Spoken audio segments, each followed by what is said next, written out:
Hi everyone, it's Ray here from City Fan TV, and I'm joined tonight by our finance guru, football finance expert, Colin Savage. How are you doing, Colin? I'm great, thanks, Ray. How are you? Yeah, I'm very good. You always smile when I give you that title, and I think it's well deserved. And we've also joined by from, wouldn't say the other end of the spectrum, but we're joined by Bernard, who's taken on the role of what role have you got tonight, Bernard? Well, I'm just going to enjoy the intellectual conversation of Colin because it makes a change. Cheers, mate.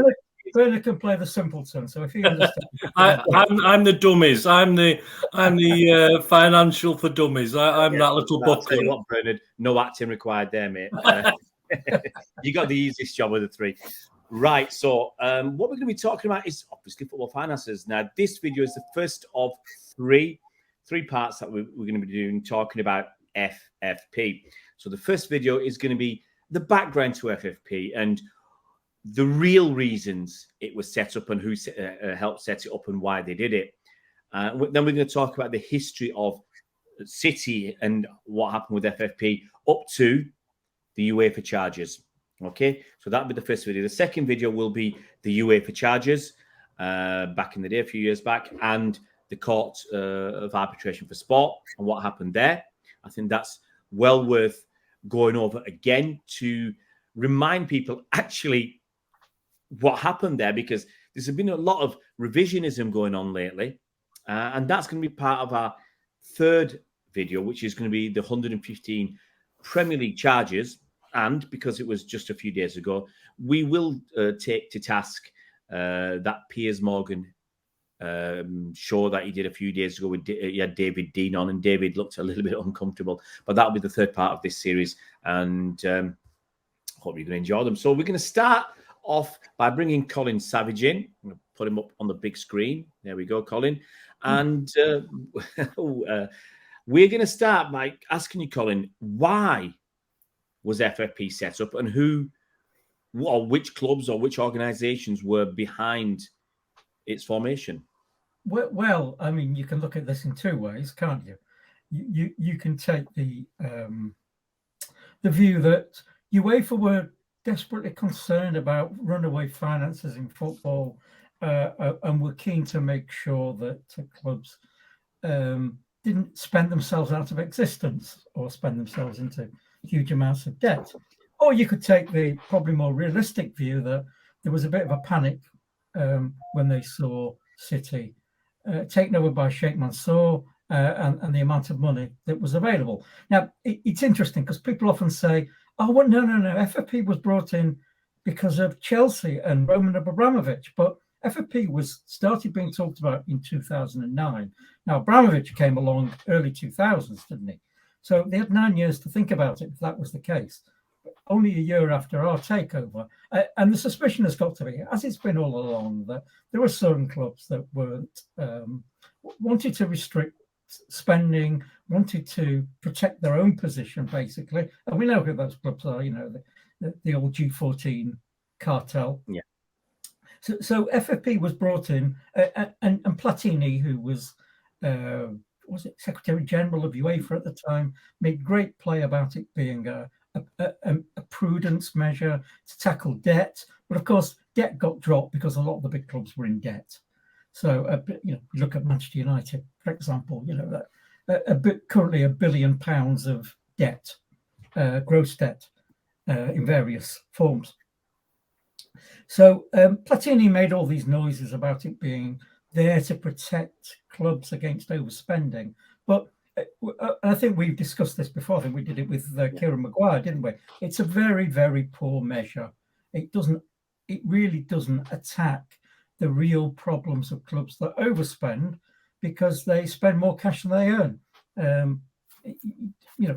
There's lots of measures. It doesn't look at cash flow. It looks at history. Now, what you did 3 years ago, which is currently part of FFP, although it's all changing, has no bearing on what you're going to do next. What you did last year, what you're going to do in the next 2 or 3 years. So the cynical view is it was brought in to hobble us and to protect the so-called cartel clubs. Who voted for it? I mean, how was it voted in? I mean, was it club by club, or was it just some committee? How was it come to? You know, who voted for? Who said yes? This is with the G14, but surely, other clubs must have had a say. I don't know, actually. I think it was done, if I remember rightly, it was done through UEFA's executive committee. Right. And whether it went to a vote or not, I don't really recall. But so the UEFA, so the clubs themselves have no say whatsoever in UEFA doing this. Well, I suspect some clubs had a say. But yes, the ones who wanted it. But there's no vote put out to all European clubs of all the big leagues to say this is what we're doing. What do you agree with it? There's a piece by Martin Samuel a few years after that, where he was talking to Platini. I can't remember too much about it because it's a long time since it happened, and I read about it. But he basically said the clubs were putting pressure on him to do something about. Let's talk in general, the spiraling cost of football and the wages going up, and it becoming more uneconomic to be doing this. So the clubs were, in my opinion, anyway, from what it was said there, the clubs were firmly behind it. Well, it depends. The clubs depends which clubs you're talking about, because you could imagine seeing the kind of phenomenal wealth that Sheikh Mansour brought to the table. That there was a real issue, a real concern about spiraling wage costs. If clubs, if City could buy anyone they wanted and pay them anything they wanted, you could see that having a knock-on effect. You could see why clubs would be worried, and certainly you can sort of see the rationale behind that, but depends how you look at it, doesn't it? Colin, we mentioned Chelsea before, who obviously got Abramovich in the early 2000s. I mean, when this was coming in, what sort of debts would they have had and written off in all that time between 2009 and when FFP came in? When you're talking hundreds of millions Abramovich had put in, or more, is it into the billions? Was it into the billions? Put into Chelsea about as much as Sheikh Mansour has put into City, which is about £1.5 billion. But he's done it. And he was very clever because Sheikh Mansour's put the money in as equity. So for every pound he's put in, he's taken a share. When the club is sold, he owns 76% of the shares. So he gets 70%. If the club was sold, he gets 76% of the share price. Abramovich claimed he'd done it as equity, but actually he'd done it through a holding company without going into the details. So rather than Chelsea owe him the money, they owed the holding company the money.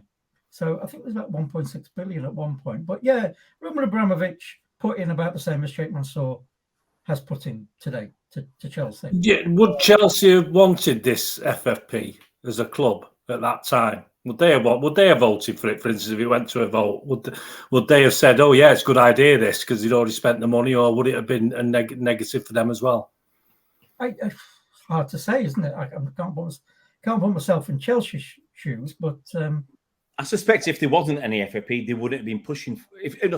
I suspect if Sheikh Mansour hadn't turned up, or someone else with a lot of money hadn't turned up, Chelsea would have been happy with the status quo, because they were that club who was spending ridiculous amounts of money. You remember people, Michael Essien, when this paid 35 million quid for him, and I remember my jaw dropping. It's like, how can they pay that much? This guy's not worth that much. Or you didn't think he was worth that as much as that. He's a good player. But 35 million, that was shooting everybody else out of the water. Nobody else had a chance.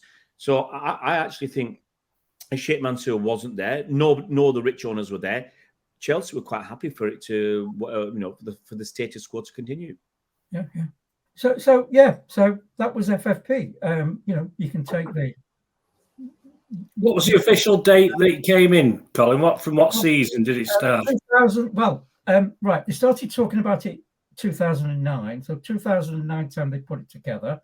2010-11 was the season it started. 2010 was it wasn't the season. 2011-12, 2012-13 were the first two seasons it actually applied. And was it backdated? Was it backdated, or was it from that date?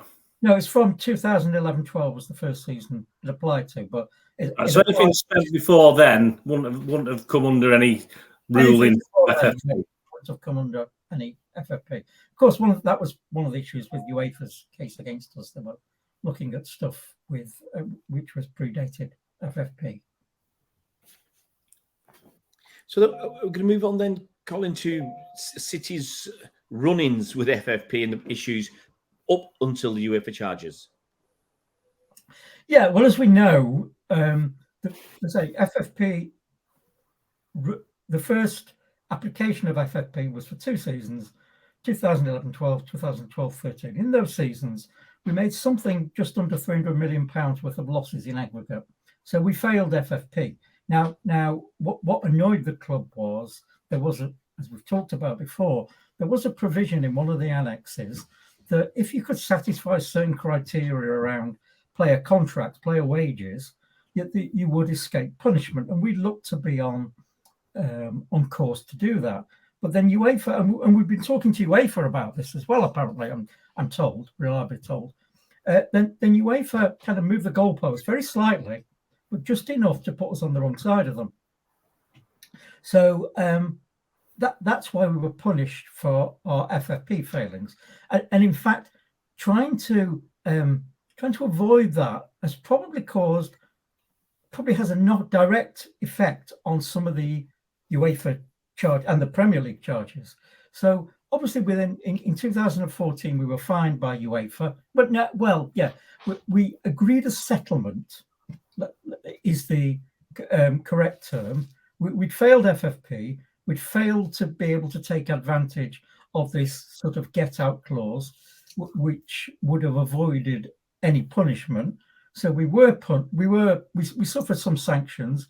We agreed those with UEFA, and this is what you would take. We took a pinch rather than kind of reject, go face to face with UEFA, head to head, if you like. And in the end, the sanctions weren't that bad. And one of the things they did for us was that rather than work on the principle of 3 years losses, which say 2011-12, 2012-13, then that rolled on to 2013-14, then it ran on a 3-year cycle. Now, basically, we were able to wipe the slate of 2011-12, 2012-13, where we'd made about £290 million worth of losses in aggregate. So that was really good for us. There was a sanction on squad size, but we didn't have that big a squad anyway. So we sort of got away with it to a large degree. I think we had a £10 million fine, didn't we, or something like that, £16 million fine. So actually, the sanctions weren't that bad, and I think UEFA had kind of done it. It was a very clever agreement, very clever settlement, which UEFA got what they wanted, and we too, to a degree. We weren't happy, but it didn't really impact us. And in fact, with UEFA imposing the single year losses on us, we could wipe the slate of that 290 million which suffered in 2012-13. So it left a bit of a sour taste, I think, with some of the club that UEFA had basically tripped us up, where we'd done a lot of things to try to comply, and we'll come back to that in a minute, because I say some of the actions we took then have a direct knock-on effect on the problems we've got now, the charges we're facing now. So, and I think 2040 UEFA went into our looked at our books. And again, there were certain things that came out as part of that. But we all thought then, that's it. We moved forward. We were then profitable, and it looked like our troubles were over with UEFA. We got through that initial settlement. We paid a bit of a fine, and we moved on. But of course, as we know, that wasn't the case.